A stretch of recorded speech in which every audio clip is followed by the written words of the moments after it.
Me cuesta explicarles a los alemanes la belleza de la digitalización porque aún no han descubierto todas las ventajas que presenta. Me parece absolutamente crucial. La digitalización está ahí y avanzará.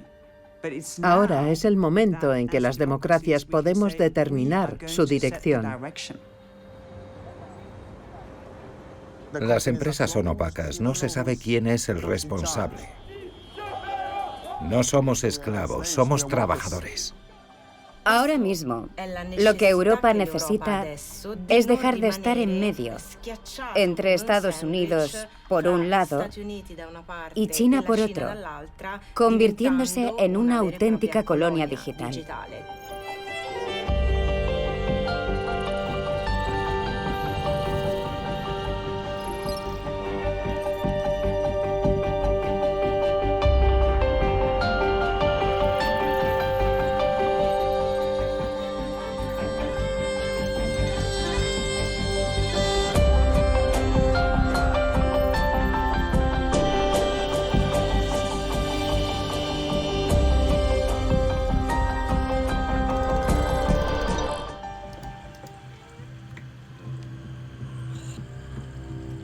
Nuestra vida cotidiana evoluciona a gran velocidad. Hablarnos, vernos, salir, dirigirse a otros, trabajar. La revolución digital ha trastocado todos los aspectos de nuestra vida. Y esa transformación se ha visto acelerada con la crisis de la COVID. Actualmente la economía digital crece a un ritmo 7 veces superior al resto de la economía. Las oportunidades parecen infinitas, pero no subestimemos nuestros límites. En el mundo digital, nuestro continente va a la zaga. En Europa no hemos creado ningún gigante de Internet. ¿Seremos capaces de recuperar el retraso acumulado y tomar las riendas de nuestro futuro digital?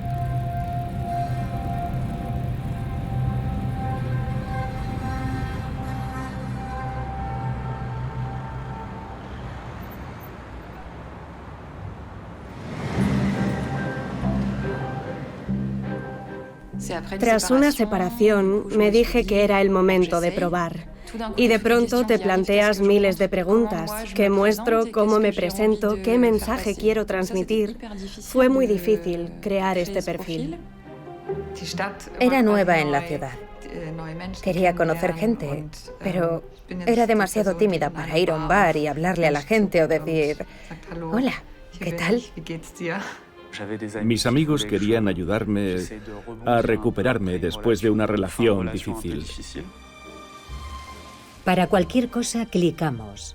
Deslizamos el dedo en la pantalla o tecleamos en nuestros smartphones. Hoy, más que nunca, las aplicaciones organizan nuestro día a día y también nuestra vida íntima. 1 de cada 10 europeos utiliza al menos una aplicación de encuentros. Lo mejor de las aplicaciones es poder conocer a gente fuera de mi círculo de amigos. Pero a veces sale mal. Ves a la persona y te dices, no, no va a poder ser. Hay todo tipo de personas. Gente que busca un lío de una noche, otros que buscan una tercera persona para una pareja. Realmente hay de todo. El hecho de poder acceder de manera discreta, escondidos tras la pantalla del ordenador, a cientos o miles de perfiles de mujeres jóvenes que podrían estar interesadas, es casi surrealista. Me recuerda a las máquinas tragaperras, con esas imágenes que giran y el mensaje que sale cuando das con una combinación ganadora.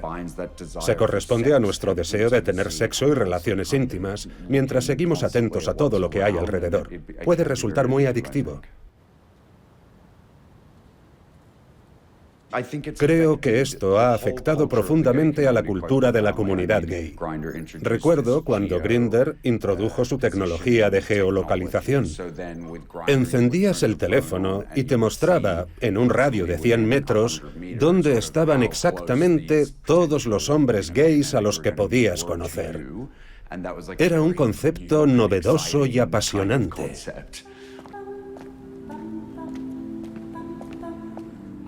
Con Julia, las cosas que había sentido tímidamente al intercambiar mensajes se transformaron en la realidad y de repente había verdadera química.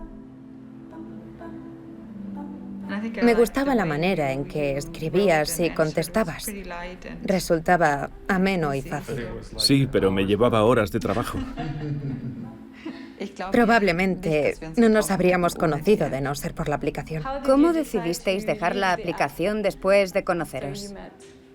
Decidimos que seríamos exclusivos y en un momento dado, una noche, nos dijimos que no la habíamos utilizado desde hacía aproximadamente un mes y que podíamos borrarla. Y la borramos. Pero decidimos hacer capturas de pantalla de nuestras conversaciones. Es cierto. Al borrar la aplicación, sin duda las conversaciones se quedan guardadas en algún servidor al que no tenemos acceso. Así que decidimos hacer capturas de pantalla de todos los mensajes que habíamos intercambiado antes de conocernos en persona. Es nuestra historia. Sí. ¿Conocéis vuestros derechos en materia de datos personales? Yo no, en absoluto. No, para nada. ¿Y tú? No, tampoco. ¿Y tú? Tampoco lo sé. Bien. Una de las cosas que podéis hacer es pedir vuestros datos a la plataforma en cuestión, como Tinder y OkCupid. Aunque hayamos borrado la aplicación. Aunque hayáis borrado la aplicación, las plataformas conservan los datos durante un tiempo. Hay varios problemas relacionados con la protección de datos personales en las aplicaciones de encuentros. Por ejemplo, ninguna aplicación o muy pocas verifican la identidad de las personas. Así que nos exponemos a desconocidos. Damos mucha información confidencial sin saber quién está al otro lado del dispositivo. Me ha pasado que una de las fotos que compartí con una persona me llegó a través de otra. Y le dije a la segunda persona que era una foto mía, que no se me reconocía, pero que sabía que esa era mi foto. Creo que los riesgos para la vida privada son una cuestión muy importante. En mis imágenes sexualmente explícitas, evito enseñar el rostro por si alguien las publicase en algún blog donde fuesen visibles para siempre. Las aplicaciones de encuentros se han convertido en un lugar donde recopilar información confidencial que no se encuentra en otros sitios, como por ejemplo si somos seropositivos o no, o nuestra orientación sexual. Esta información se vende a terceros y actualmente no tenemos visibilidad sobre dónde se almacenan esos datos o cómo se gestiona. Los datos son el carburante de las redes digitales. Sin ellos, nada funcionaría.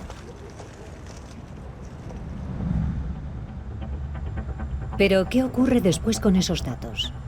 No se quedan flotando en el aire.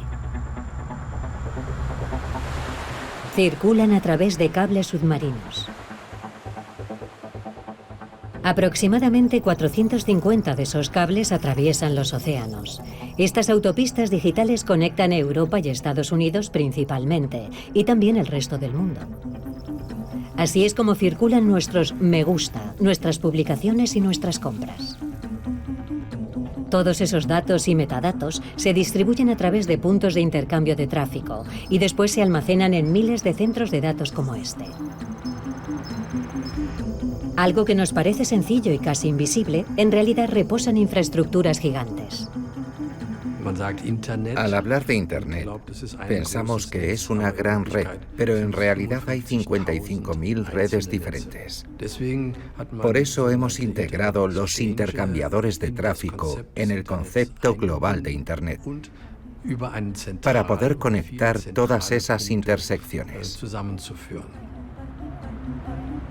Uno de los principales puntos de intercambio de tráfico de Europa, llamado DX, se encuentra en Frankfurt, en uno de estos centros de datos de alta seguridad.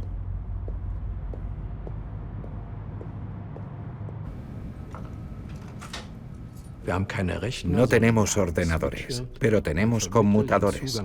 Organizamos el acceso de una red a otra. Evidentemente, el proceso está completamente automatizado y es extremadamente rápido. Debemos considerar estos intercambiadores de tráfico como puntos de intercambio internacionales. Es decir, se trata de tráfico global. Si alguien quiere enviar un email de Italia a Rusia, probablemente lo mandará de Italia hacia el DECIX. Desde ahí un proveedor de acceso ruso recuperará el email y lo transmitirá a Vladivostok o a cualquier otro sitio de Rusia.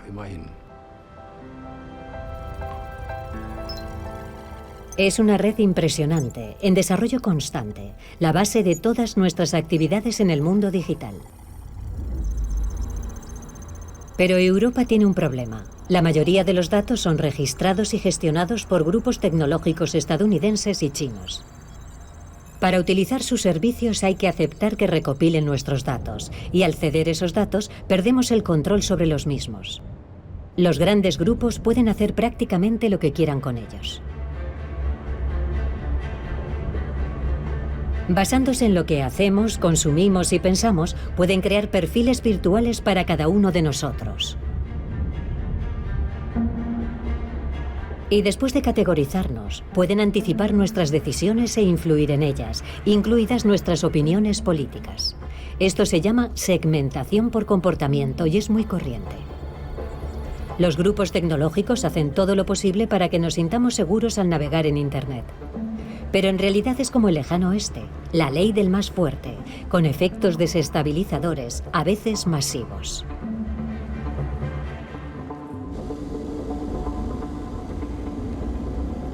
Nunca olvidaré la primera vez que uno de mis artículos despegó, como se suele decir.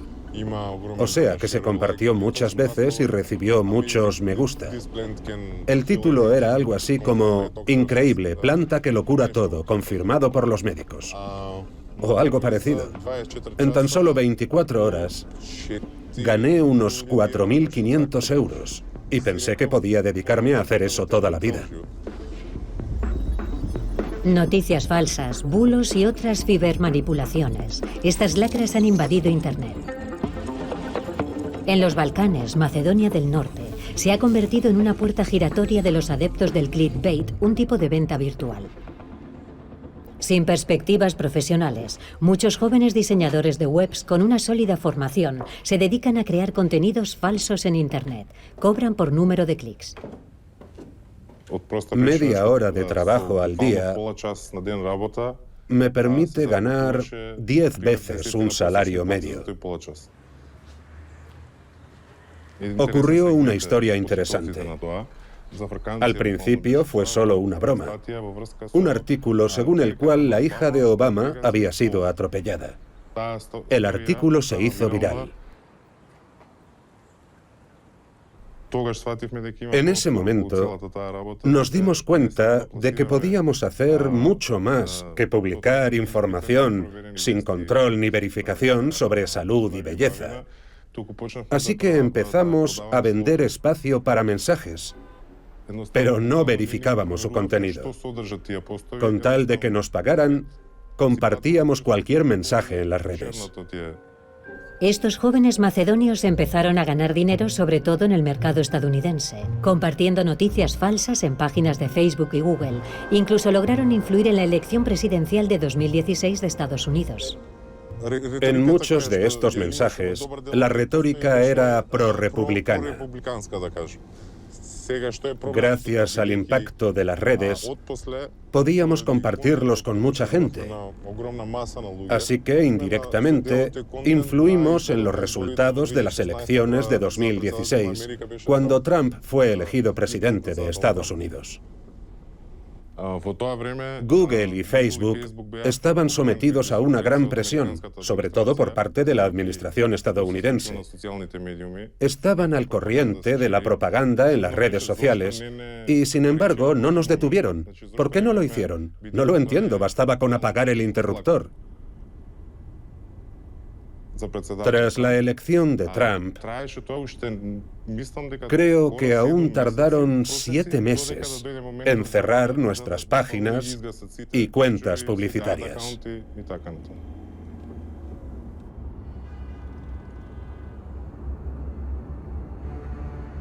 Estamos en Veles, la ciudad que se ha ganado el triste apodo de capital mundial de las noticias falsas. Las noticias falsas han desestabilizado la democracia estadounidense. También desempeñaron un papel importante en el Brexit y a menor escala en las elecciones presidenciales de Francia en 2017.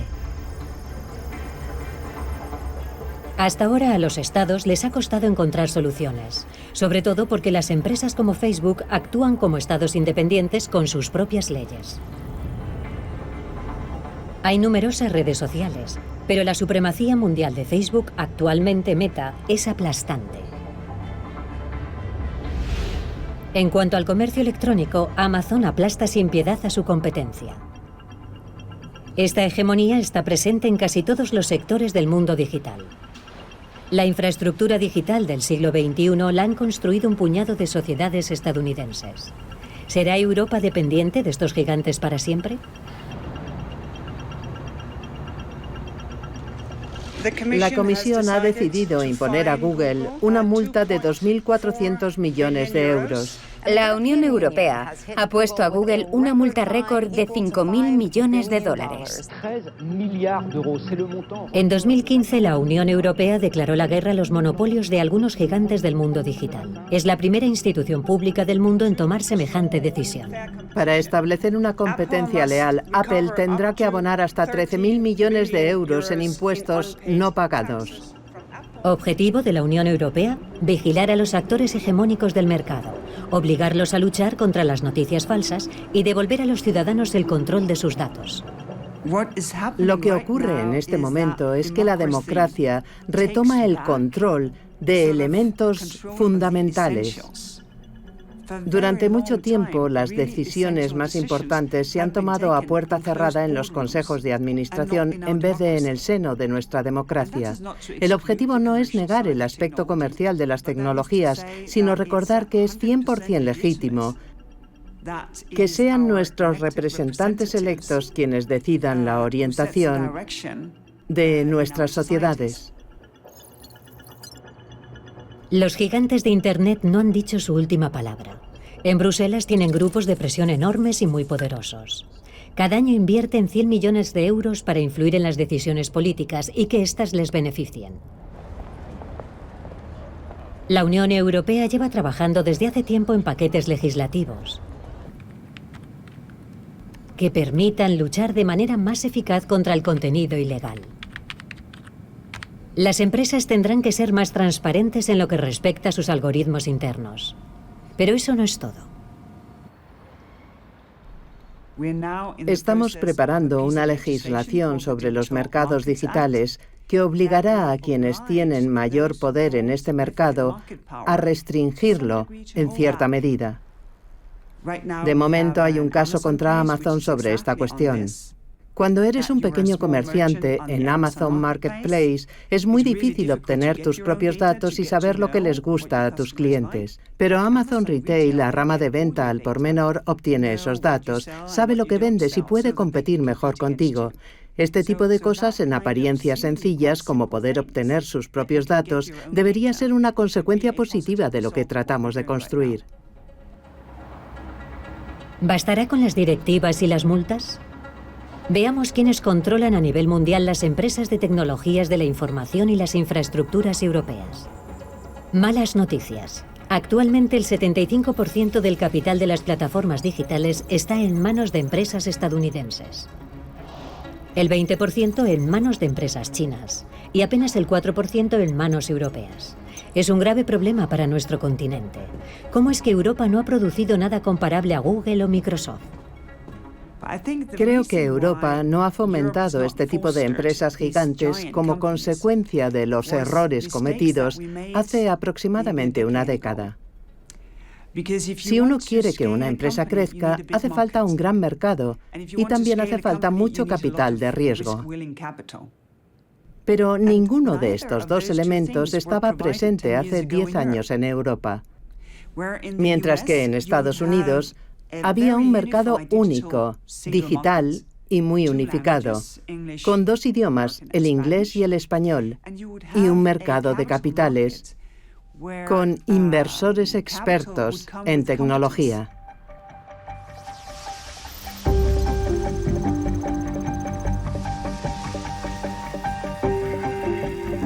Europa ha empezado a recuperar ese retraso.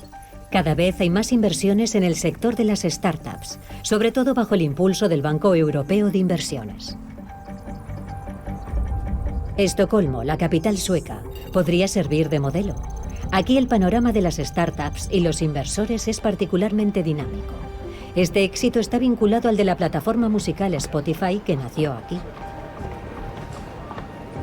Sofía Wendt formaba parte del núcleo duro del equipo de Spotify cuando triunfó esta empresa. Cuando trabajaba en Spotify, el viernes había cervezas en la oficina para conocer a gente interesante. Era como el embrión de la escena tech de Estocolmo, al menos en aquella época para nosotros lo era, pero no había conferencias ni espacios de encuentro, ni tampoco había hubs o espacio de emprendedores. Actualmente Sofía trabaja para Sherry Ventures, un fondo de capital de riesgo. Como gestora de capitales de riesgo, estás atenta al próximo gigante tecnológico. El fondo para el que trabajo invierte principalmente en startups europeas. Trabajar para una empresa de nueva creación tecnológica y querer lanzarla en Europa es todo un desafío, porque es muy diferente implantar un producto en España, en Alemania o en Noruega. En mis últimos 8 años en Spotify nos introdujimos en varios mercados. Aprendimos mucho y tengo la impresión de que gracias a habernos lanzado a tantos mercados europeos, adquirimos importantes conocimientos, de manera que aunque la introducción estadounidense fuese más dura, estábamos mejor preparados para ello. Y todo gracias a haber empezado por Europa. Quiero todos los conocimientos y conexiones. ¿De los otros fundadores? Exacto. Cuando entré en Spotify tenía 25 años y no tenía nadie con quien intercambiar ideas. No había ninguna persona a mi alrededor con una trayectoria similar y lo echaba en falta. Por eso quiero ofrecerles eso a los creadores en los que invierto. Hay que dejarles seguir su camino, invertir y guiarles. Creo que uno de los principales motivos por los que Spotify ha tenido tanto éxito son sus fundadores. Estaban determinados a construir una gran empresa y a no venderla demasiado pronto. Me impresiona mucho que el entusiasmo diese lugar a una gran empresa originaria de Europa. El impacto que tuvo en el ecosistema en general fue realmente inspirador. Constantemente se crean empresas y por consiguiente hay personas dispuestas a lanzarse a estas aventuras. Creo que eso allana el terreno y demuestra que es posible lograrlo y que no hay excusas. Invertimos 20 veces más en las startups europeas que hace una década, en concreto 115.000 millones de dólares en 2021, una cifra 3 veces inferior a los 330.000 millones que invirtió Estados Unidos en ese sector el año pasado. La cuestión de la financiación no es el único desafío. Para ser más independientes desde la perspectiva digital, Europa debe resolver otro problema, el de los microchips. Omnipresentes en todos nuestros dispositivos, se importan principalmente de Asia. Europa solo fabrica el 10% de los microchips que utiliza. La historia a veces da giros inesperados. Aquí en Dresde, en la antigua Alemania del Este, en la que antaño se probaron los primeros microprocesadores, es donde ahora Europa probablemente logre recuperar su retraso.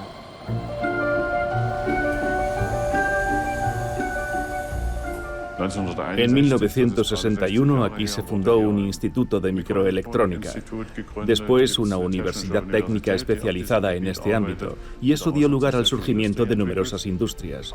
Tras los cambios políticos de 1989 y gracias a una sagaz estrategia económica a nivel regional, se mantuvo y desarrolló ese potencial. Ahora, Dresde es el mayor centro de microelectrónica de Europa. Aquí se encuentra todo lo necesario para una industria de tecnología punta. Por ello nos llaman el Silicon de Sajonia, a imagen del Silicon Valley de California.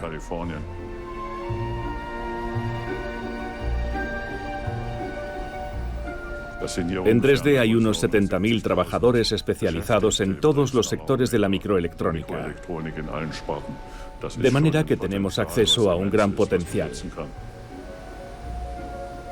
La demanda se dispara, pero como consecuencia de la pandemia, los problemas de aprovisionamiento azotan a Europa y al resto del mundo. En Asia, los gobiernos han apoyado mucho más a este sector en los últimos años. En Europa actualmente se está acelerando el proceso. ¿Qué podemos hacer para tener acceso a los microprocesadores en todo momento? ¿Y qué podemos hacer para no depender únicamente de otros países y de medios de transporte lejanos? La seguridad de los datos es un aspecto adicional. Queremos estar seguros de que los microchips que instalamos son los que queremos y no microchips que de una u otra manera nos espían. La revolución digital sitúa a la economía europea ante un desafío titánico. Los servicios comerciales y no comerciales e incluso los procesadores de fabricación son cada vez más digitales e interconectados. Pero para que todo esto funcione, los intercambios de datos deben hacerse con total seguridad. Y en ese sentido aún queda mucho por hacer. Francesco Bonfiglio es un visionario. Dirige Gaia-X, uno de los proyectos más ambiciosos en materia de infraestructuras digitales. Su objetivo es desarrollar una infraestructura europea que garantice la seguridad de los intercambios de datos entre diversos sectores industriales y creadores de contenido. En la actualidad, Gaia-X conecta 14 centros nacionales y 324 de las principales empresas del continente. La única manera de mejorar nuestras vidas, la manera en que viajamos, vivimos, estudiamos y trabajamos, es compartir datos y compartirlos entre el mayor número de actores posible. Pero debemos hacerlo con total seguridad y debemos disponer de lugares donde poder almacenar todos esos datos con total confianza, exactamente como los bancos en los que depositamos nuestro dinero. Gaia-X fomenta un enfoque federativo, cooperativo, que conecte los múltiples recursos que ya existen en Europa, pero que por sí solos no podrían resistir a los grandes monopolios digitales que están creciendo actualmente en todo el mundo. Estamos desarrollando un programa que podrá conectar los ordenadores, los centros de datos y las actuales nubes informáticas. Este programa funcionará a partir de infraestructuras preexistentes y protegerá la identidad de quienes desean acceder a los datos, al tiempo que definirá las reglas para poder acceder a los mismos. Con este programa podremos recuperar el control sobre nuestros datos. Para entender el desafío que representa proteger nuestros datos, fijémonos en el sector del turismo. Imaginemos que una persona viaja a diferentes países con varios medios de transporte. En el futuro, esa persona podrá pagar, registrarse o identificarse una sola vez para todo el viaje.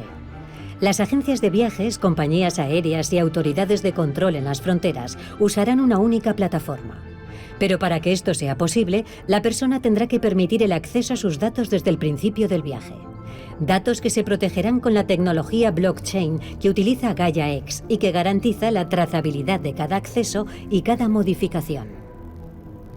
Eso significa que cuando tú y yo utilicemos un servicio de Gaia-X, será un servicio que esté protegido y en el que los datos solo los puedas utilizar tú o terceras personas designadas por ti. Será un servicio que funcione así. Es lo que llamamos la regulación mediante la automatización. Es una gran revolución, porque estamos creando una especie de democracia digital en un mundo hasta ahora sin normas.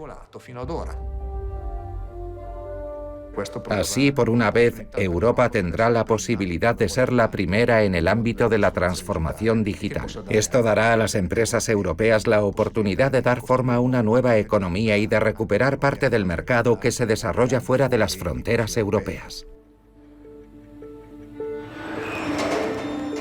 La economía digital europea aún no puede rivalizar con la de Estados Unidos o la de China.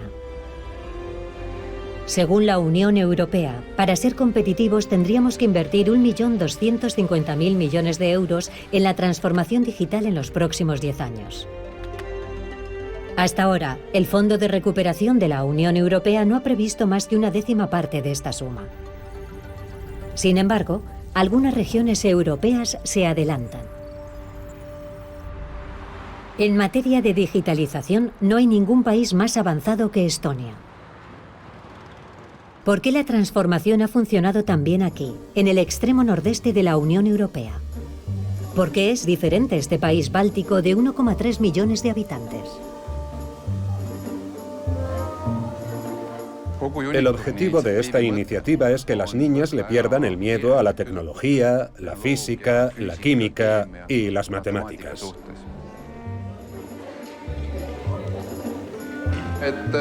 Nos han sugerido incluir a los chicos a partir de otoño.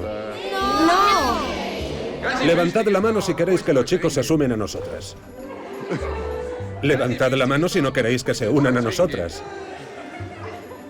Es mi hija. Es la razón por la que este evento tiene lugar y por la que en toda Estonia las niñas en los colegios estudian tecnología.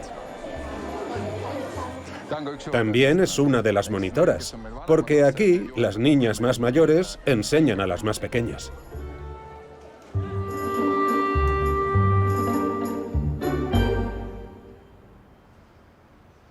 Durante 5 años, Taavi Kotka ha sido director de la Oficina de Información del Gobierno estonio. También es un emprendedor activo en el sector de la informática.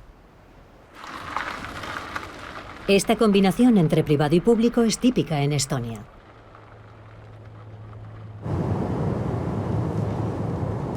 Me gusta hacer grandes cosas, es cierto. Por eso me convertí en el responsable del sector digital del departamento. Si eres un alto funcionario del gobierno, puedes tener un impacto mucho mayor en la sociedad que el director general de Deutsche Telekom, por ejemplo, o de un gran banco o algo así. Cuando pienso en todo lo que he obtenido de la Unión Europea para Estonia y el sector de la tecnología de la información, o en los cambios que hemos logrado con la residencia digital y cosas similares, me doy cuenta de que no son logros de un solo hombre, son el resultado del trabajo en equipo. El sistema de sanidad estonio es un ejemplo particularmente exitoso de la transformación digital. Aquí, los hospitales, el personal médico y los laboratorios están interconectados. La posibilidad de comunicarse dentro del sistema médico estonio es muy útil. Un rápido acceso a esta información permite tratar mejor a los pacientes. La ambulancia es un buen ejemplo. Tenemos una e-ambulancia. Eso significa que la ambulancia no utiliza formularios de papel, sino un iPad. Si ya conocemos el código de identificación del paciente, antes de que la ambulancia llegue a su domicilio, podemos acceder a su historial médico. Podemos consultar sus enfermedades y sus recetas, ver si está vacunado, etc. El hospital recibe información directa de la llegada del paciente y puede prepararse. La protección de los datos médicos es fundamental si queremos mantener el control de nuestra vida privada. En Estonia, las reglas en materia de sanidad están muy claras. Esta es mi cartilla sanitaria.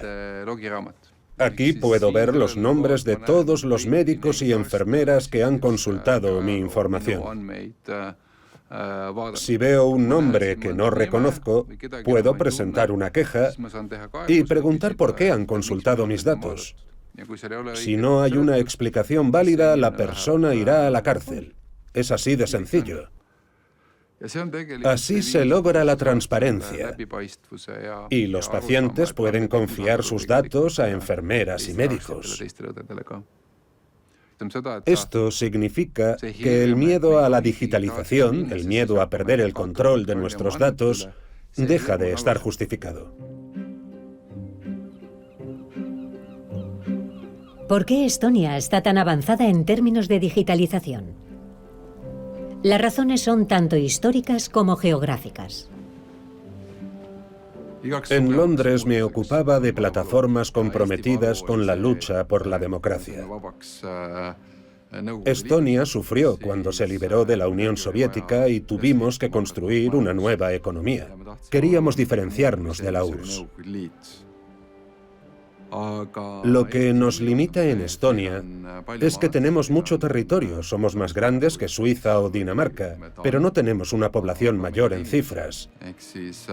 Hay muchas aldeas y pueblos pequeños donde es muy difícil proporcionar ciertos servicios de manera eficaz, como servicios bancarios o administrativos. Era un quebradero de cabeza. Nos dimos cuenta de que necesitábamos que la gente utilizase Internet y las herramientas digitales. Junto con Israel, Estonia posee hoy el récord mundial de unicornios por habitante, es decir, empresas de nueva creación valoradas en más de 1.000 millones de dólares. Y Estonia se ha convertido en el emblema de la economía digital que representa un 25% del PIB en el país. Estamos en el centro de presentación de eEstonia. Nuestra organización fue creada hace más de 10 años y el principal objetivo es compartir el éxito de Estonia en la digitalización. El centro acoge a unas 11.000 personas cada año. En el sector público nos reunimos principalmente con ministros y presidentes.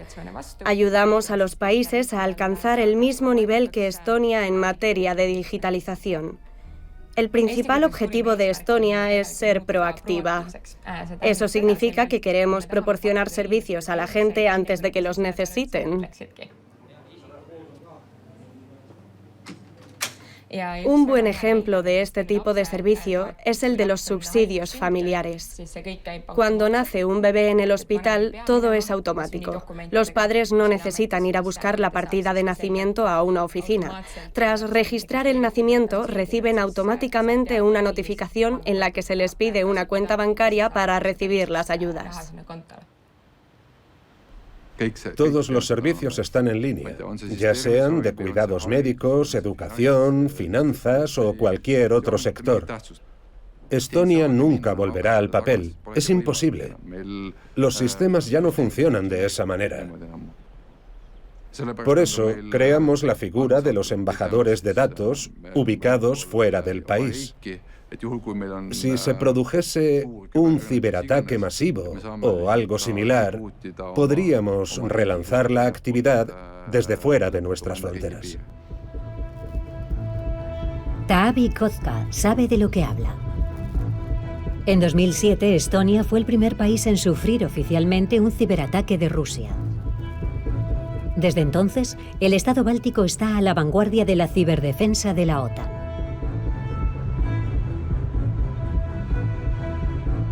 Con su visión de una sociedad totalmente digital, el gobierno incluso prescinde de la idea de fronteras nacionales. La residencia electrónica es como una ciudadanía digital. Uno puede crear una empresa y hacerla funcionar o cerrarla. Actualmente contamos con unos 90.000 irresidentes. Gracias a esto hemos logrado abrir nuestra economía a muchas personas. No es más que el principio, porque aún estamos explorando este nuevo universo. Estonia muestra el camino hacia el éxito de la transición digital. Aquí, todo el sector privado y el sector público del país se conjugan para beneficio mutuo. Pero no es el único caso. Hay otras experiencias prometedoras en el continente. Nuestra democracia digital nunca ha sido una democracia Facebook. Clic aquí y la democracia funcionará. La ciudad de Barcelona ha lanzado un proyecto radical e innovador. Aquí las herramientas digitales tienen como objetivo reforzar la democracia local. Nuestra idea de la democracia digital siempre ha sido un híbrido entre espacios físicos, barrios, regiones y una democracia digital en cuyo centro se sitúan los derechos de la población y la vida privada de las personas, y sobre todo la capacidad de ejercer cierto poder sobre las decisiones públicas. Hace mucho que la italiana Francesca Bria defiende la participación ciudadana. Se ocupa de los sistemas de información del Ayuntamiento de Barcelona y lanzó este programa hace 6 años. Un día sonó el teléfono. Al otro lado de la línea estaba Ada Colau, a quien acababan de elegir como alcaldesa de Barcelona. En Londres, yo me encargaba de plataformas que utilizan la tecnología para desarrollar nuevas formas de democracia participativa. Me preguntó si quería ir a Barcelona para continuar con mi trabajo allí. La cuestión de la tecnología es política. Estoy profundamente convencida. La tecnología no es el problema. Las cuestiones son sociales, económicas, políticas y también ecológicas.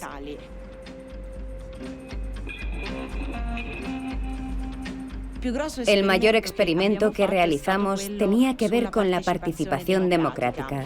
Creamos una plataforma llamada Decidim Barcelona.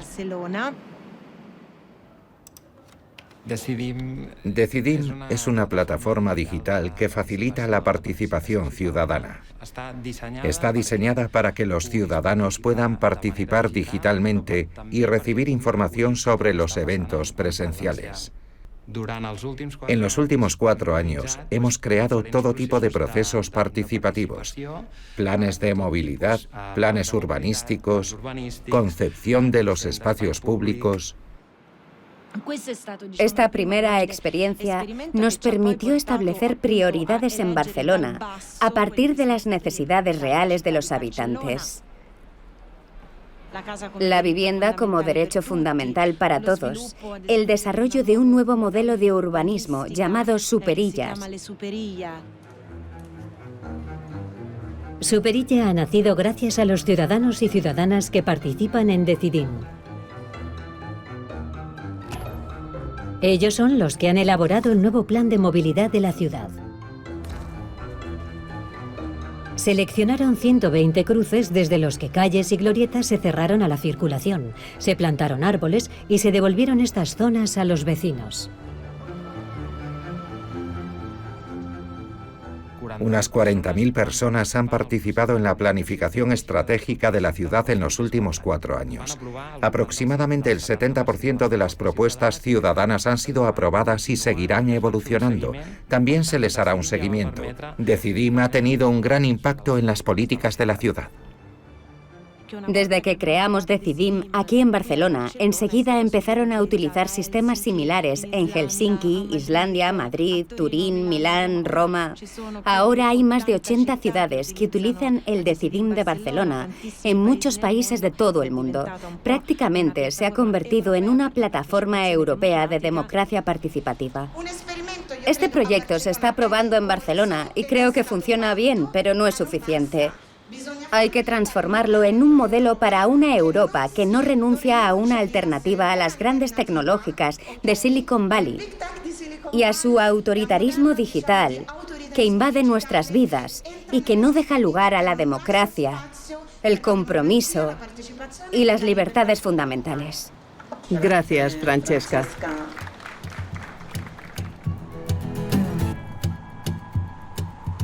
Hasta ahora la digitalización beneficiaba sobre todo a las grandes zonas urbanas, pero también afecta a las regiones rurales aisladas, a las que conecta con zonas en las que hay más empleo. Al conducir por la Irlanda rural y ver los pueblecitos que, a todas luces, se iban deteriorando y las calles principales que parecían abandonadas, me empecé a preguntar cómo resolver esos problemas. Mucho antes de la COVID, en Irlanda, una iniciativa ciudadana pretendía luchar contra la desertización de las zonas rurales. El objetivo era fomentar el teletrabajo de las personas en zonas aisladas para que no tuvieran que mudarse. Tracy Keogh es la fundadora de Grow Remote. Grow Remote es una organización de desarrollo comunitario que hace el trabajo a distancia visible y accesible.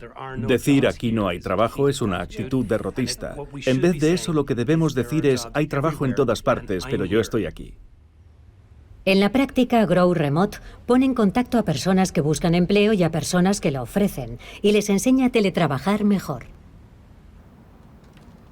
Por empleo a distancia entendemos el empleo independiente de la ubicación. No se tienen en cuenta trabajos de autónomo, solo empleos por cuenta ajena. ¿Qué tal, Mike? Buenos días, ¿qué tal? ¿Cómo estás? ¿Has encontrado trabajo? Sí, gracias. Ahora soy ingeniero. Increíble, me alegro mucho. Sí, estoy encantado. No me creía capaz de trabajar a distancia. Así que decidí postularme en función de mi cualificación y aquí estamos. Sabemos que hay unos 55.000 empleos vacantes que podrían aterrizar aquí si la gente lo supiese. También hay muchas personas de la región que serían perfectas para empleos a distancia como el mío. Sí. No hay motivo para que los demás no puedan trabajar como yo. No hace falta irse a una gran ciudad para encontrar un buen trabajo. Es posible hacerlo en cualquier lugar. Esa es la idea. En Irlanda, el gobierno utiliza una estadística. Por cada empleo creado por nuestras instituciones, se crean otros 2 en la comunidad, en una cafetería, una librería. Entonces se empieza a reactivar la vida. Cuando un pueblo vuelve a ser atractivo, hay más empleos disponibles. Joan Housey, que tiene un puesto directivo en el Banco Nacional de Irlanda, es una ferviente defensora de Grow Remote. También es amiga de Tracy. A veces la gente me pregunta cómo logro gestionar un equipo a distancia y conseguir una buena comunicación con él. Me siento mucho más conectada con mi equipo que antes de trabajar así. Superviso a 800 compañeros. Hablo con ellos por Skype, Zoom y Teams. Me siento más conectada a ellos que nunca y es genial. ¿Cuántas horas adicionales pasas en tu comunidad local? ¿Qué tal en ese sentido?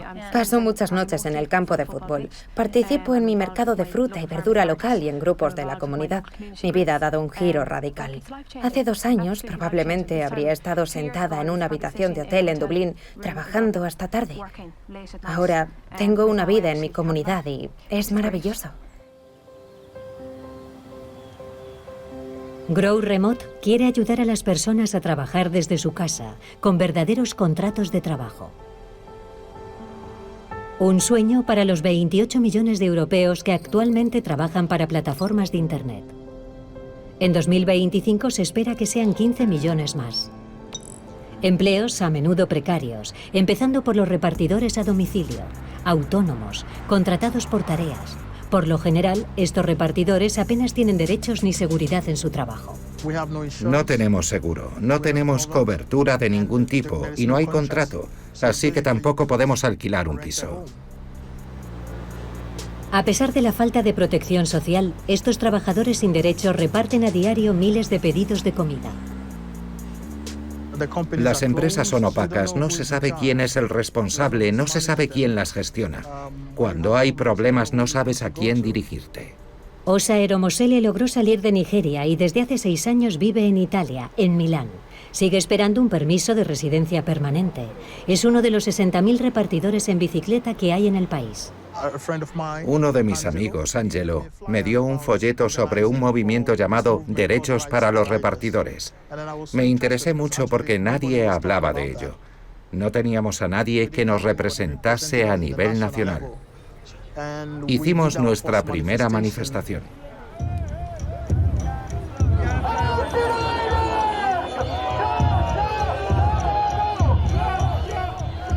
Queremos que nos consideren trabajadores, no solo repartidores. Así que aprovechamos la ocasión para hacer entender a la gente que no somos esclavos, somos trabajadores y merecemos tener ciertos derechos. Creamos este movimiento y nos alegramos mucho de ver que los italianos nos apoyan y de sentir que hemos ganado una batalla. De momento, Just Eat es la única que ha decidido hacer contratos permanentes. Es un comienzo, pero queremos mucho más. Yo soy uno de los afortunados a quien le han hecho un contrato fijo, pero también luchamos por los derechos de los demás, no solo por los nuestros. Luchamos a nivel europeo e incluso mundial porque tenemos amigos en otros países que viven en la misma situación. En toda Europa, los repartidores se movilizan. Con el apoyo del Parlamento Europeo, quieren que se les reconozca como trabajadores de pleno derecho, como en Italia, España o Países Bajos. La revolución digital acentúa las desigualdades, a menudo en detrimento de los más vulnerables desde un punto de vista social. Estoy convencido de que las cosas cambiarán, sobre todo con el progreso de la digitalización. Las cosas ya están cambiando en muchos países. Incluso hay robots que reparten pedidos.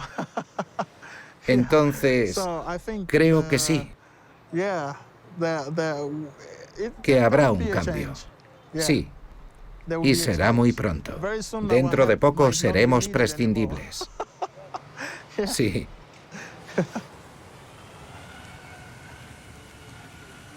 En Estonia, las startups se preparan para otro futuro.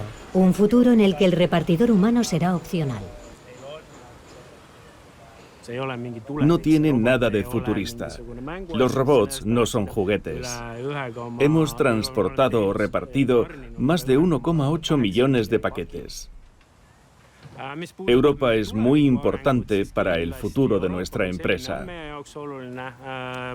Pronto lanzaremos nuestros servicios en muchas ciudades.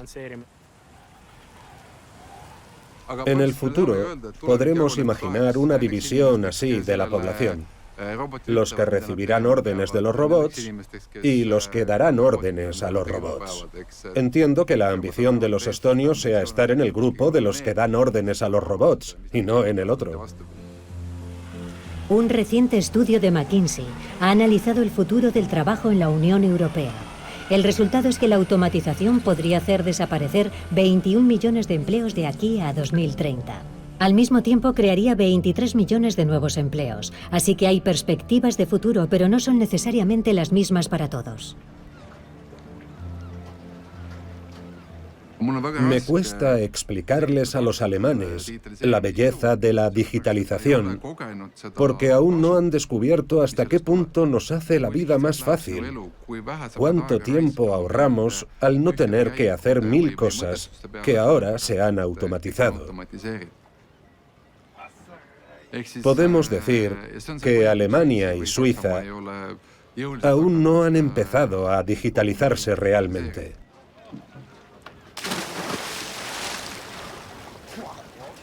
Si comparamos los sistemas digitales y la capacidad de automatizar diversos servicios, vemos que Europa Occidental lleva 10 o 15 años de retraso con respecto a los países escandinavos.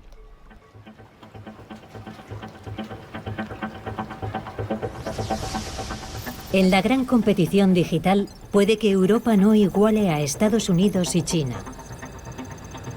Pero su ambición es lograr que la transformación digital refuerce la soberanía de sus ciudadanos y les garantice la protección de su vida privada.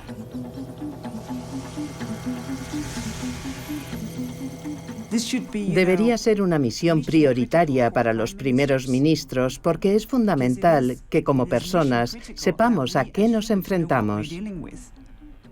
Si no, nos arriesgamos a convertirnos en peones que generan datos, en vez de ser ciudadanos que actúan. Para mí lo principal es que la gente se sienta responsable, que piensen que son sus datos, que los han creado ellos, que son de su propiedad y que los pueden controlar. También que nosotros, como sociedad, decidamos cómo utilizar la tecnología para seguir siendo una sociedad humana, en vez de una sociedad tecnológica.